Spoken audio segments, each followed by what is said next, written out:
Stay hungry, stay foolish. Every morning you wake up, there are two doors.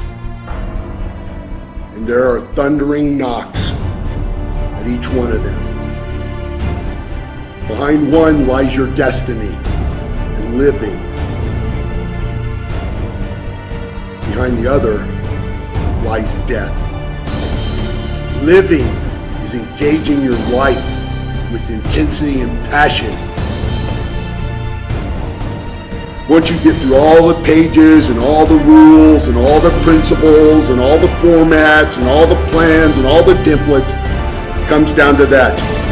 Do the fucking work. Start today. I don't care when your life clock started ticking. You can start fucking right now today.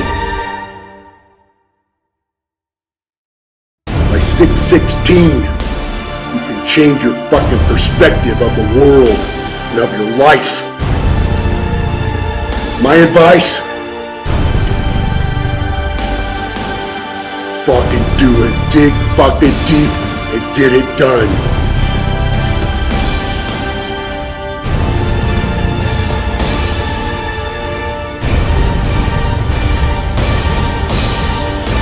Do the work of your life.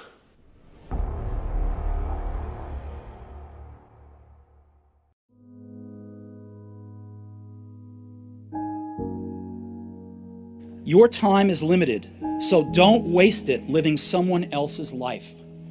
Don't be trapped by dogma, which is living with the results of other people's thinking.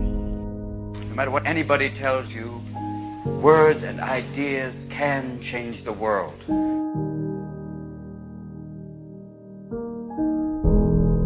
Don't let the noise of others' opinions drown out your own inner voice. And most important, have the courage to follow your heart and intuition. They somehow already know what you truly want to become.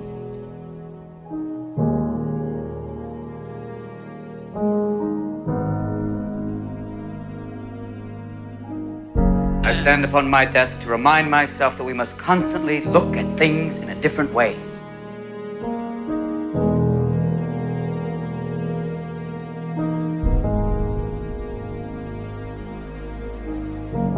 Just when you think you know something, you have to look at it in another way. Even though it may seem silly or wrong, you must try.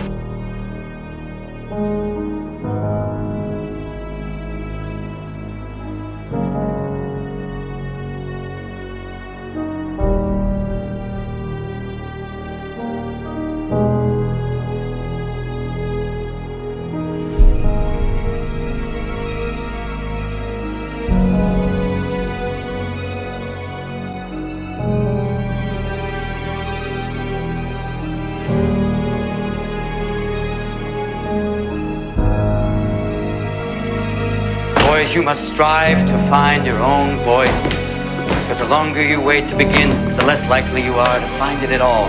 Thoreau said most men lead lives of quiet desperation. Don't be resigned to that. Break out.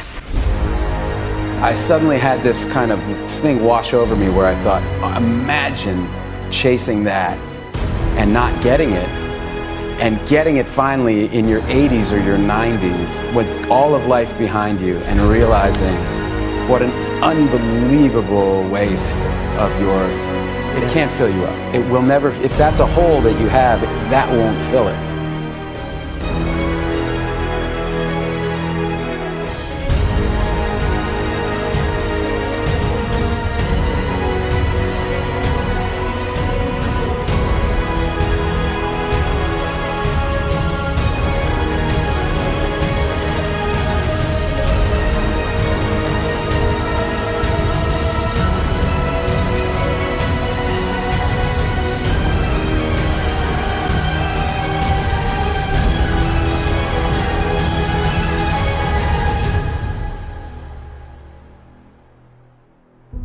I imagined another one of me, you know, an old man kind of going like, oh my God, where did my life go? What have I done?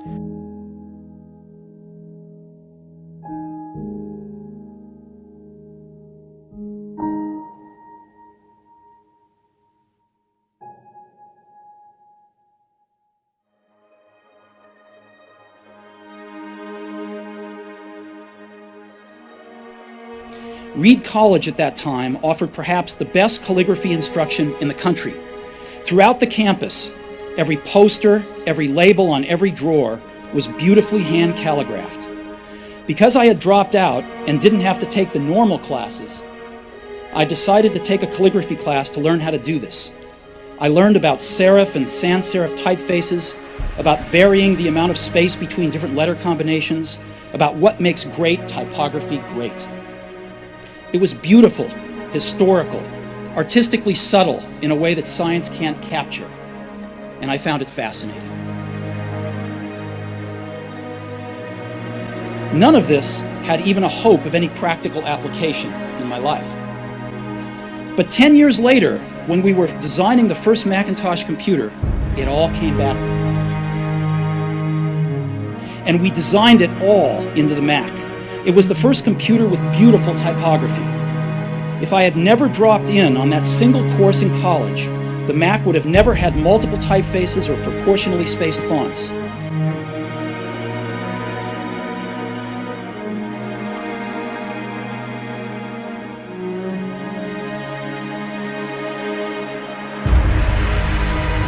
If I had never dropped out, I would have never dropped in on that calligraphy class, and personal computers might not have the wonderful typography that they do.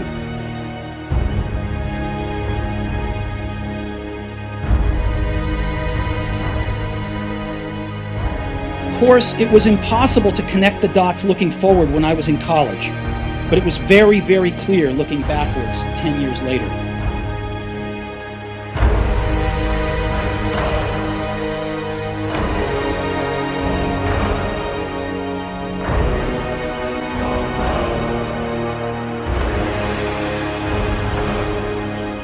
And if you don't bring your idea out here, when you die, all of us will suffer because we've been deprived of your genius because you allowed Buck to keep you in the bleachers and not pursuing your greatness. You take it to your grave with you.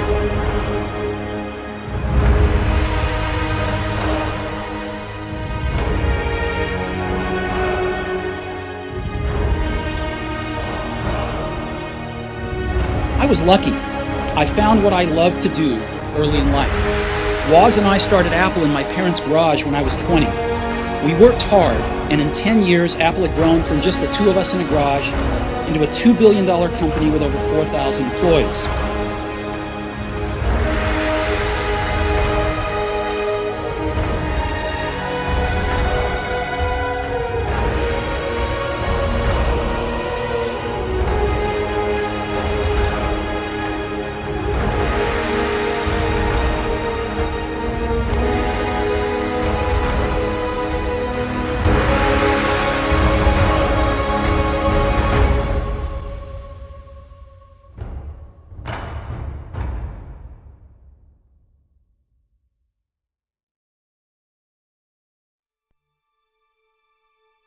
Go confidently in the direction of your dreams and live the life that you've imagined.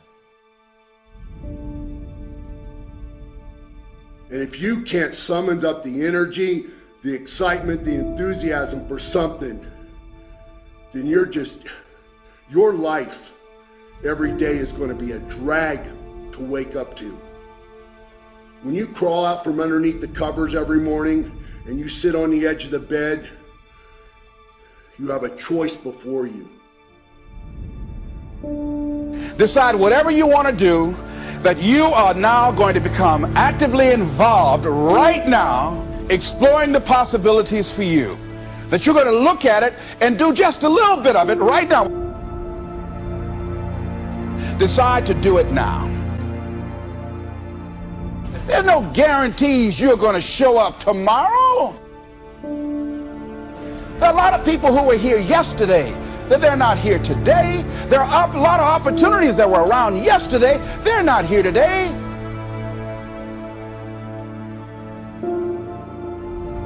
Oh, you can wait, but you know what Abraham Lincoln said?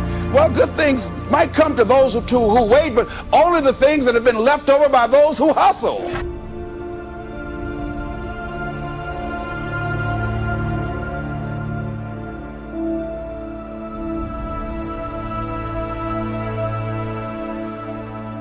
When I was young, there was an amazing publication called the Whole Earth Catalog, which was one of the Bibles of my generation. It was created by a fellow named Stuart Brand, not far from here in Menlo Park, and he brought it to life with his poetic touch.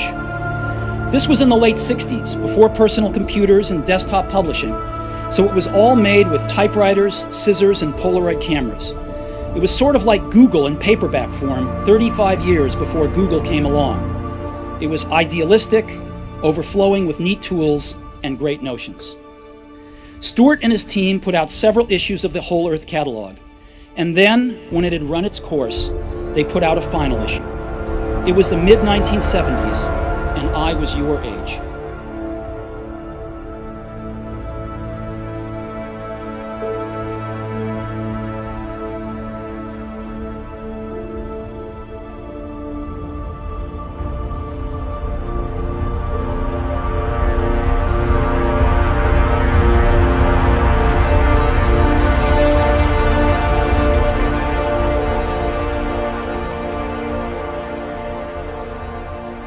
On the back cover of their final issue was a photograph of an early morning country road, the kind you might find yourself hitchhiking on if you were so adventurous.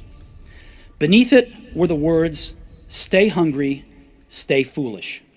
It was their farewell message as they signed off. Stay hungry, stay foolish.